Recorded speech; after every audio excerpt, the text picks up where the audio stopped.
Mes bien-aimés, la paix soit avec vous. L'évangile de ce dimanche nous invite à méditer sur 3 points essentiels de la vie de Jésus.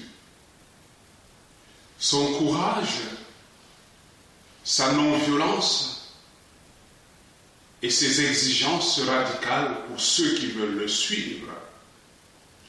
Donc, premier point dans cet évangile, nous admirons le courage de Jésus.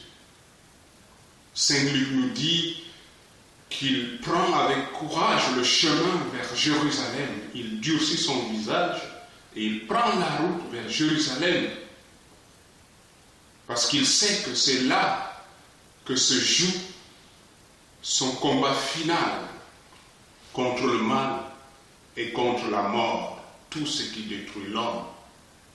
Il y va avec la détermination qui le caractérise pour nous sauver.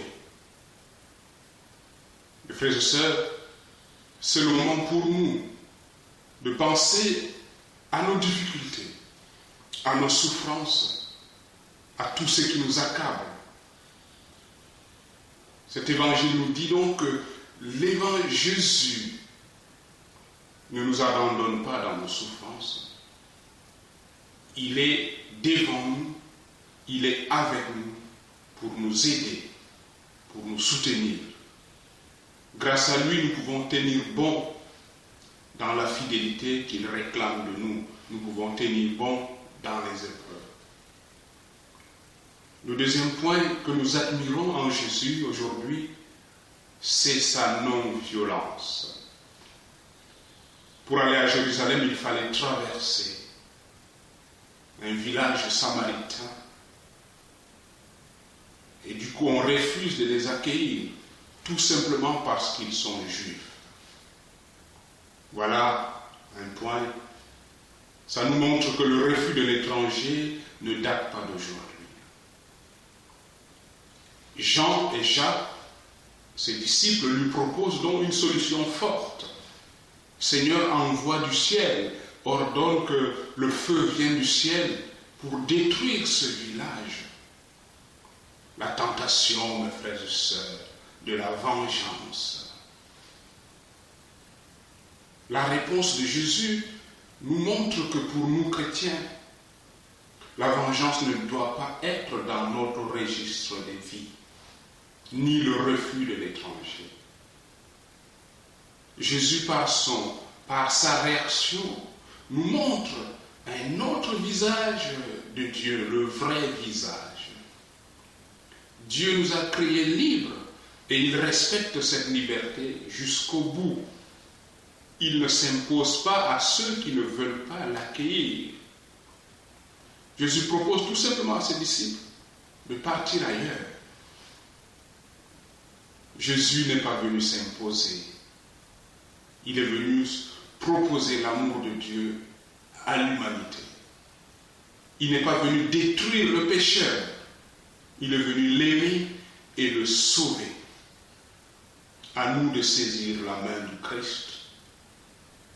À nous de demander au Christ cette patience qui le caractérise, cette non-violence qui le caractérise, car nous en avons besoin face à nos difficultés qui parfois nous amènent à sortir de nous-mêmes par l'excès de colère.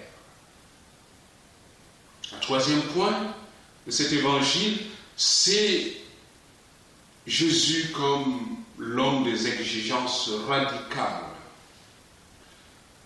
La non-violence de Jésus n'est pas une molle tolérance.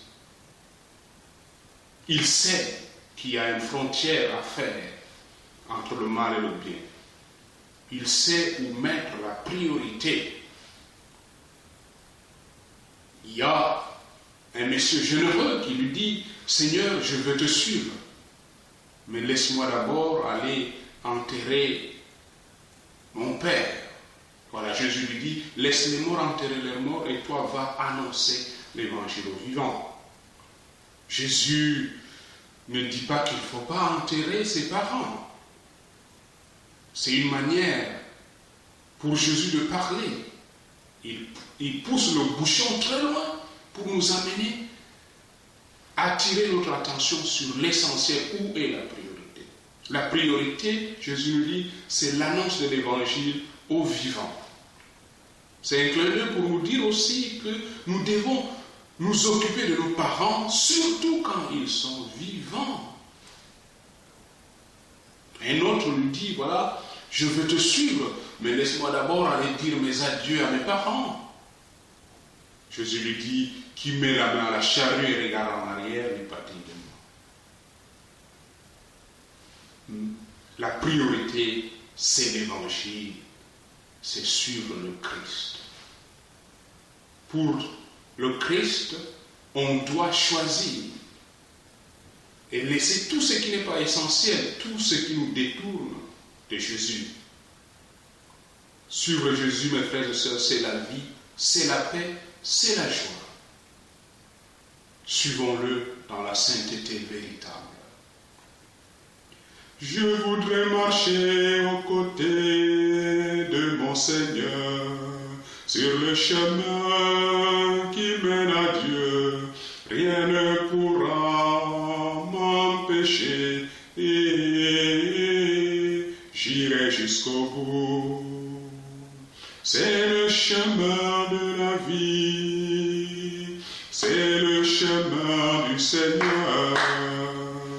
Ne voudrais-tu pas y marcher, toi aussi? Je voudrais marcher aux côtés de mon Seigneur, sur le chemin qui mène à Dieu. Rien ne pourra m'empêcher, j'irai jusqu'au bout. Bon dimanche à vous tous et bonne célébration.